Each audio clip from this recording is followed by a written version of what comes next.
System errors causing the owc10 library DLL crashes in Office Web Components, v10.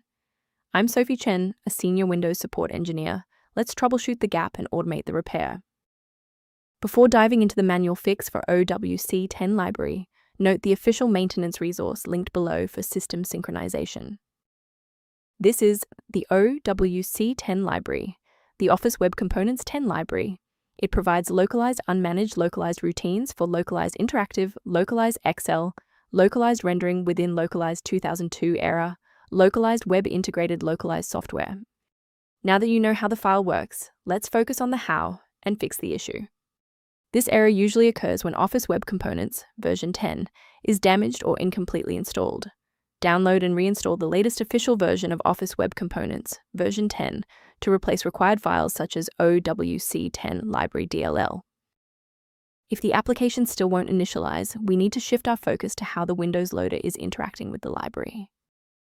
A standard reboot clears out temporary memory conflicts and gives the Windows loader another chance to properly register the owc10 library component during startup. Before you restart, bookmark this video or hit the like button. It makes it much easier to find this tutorial in your history so you can pick up exactly where we left off. I know it's frustrating if the restart didn't work, but don't worry, we have a more advanced solution ready. If you need to pause the video to take a breath, please do. Since the restart failed to map the file path, we're going to manually point Windows to this specific database tool. First, open Command Prompt as admin.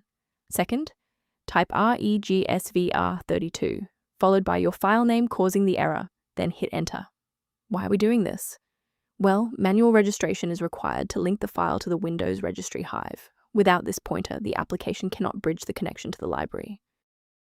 As we finalize the restoration, it's important to observe standard security protocols regarding system files. Please be cautious of websites offering free downloads of owc10 library DLL. These files are frequently the wrong version for your specific PC architecture and can introduce viruses into your sensitive system folders. As an alternative to frequent manual checks, a secure maintenance utility can help keep your system environment on track. For general system upkeep, the maintenance-related tool linked below includes information relevant to owc10 library. If this diagnostic guide saved you time launching owc10 library today, please show your support by liking the video and subscribing for more expert-level troubleshooting.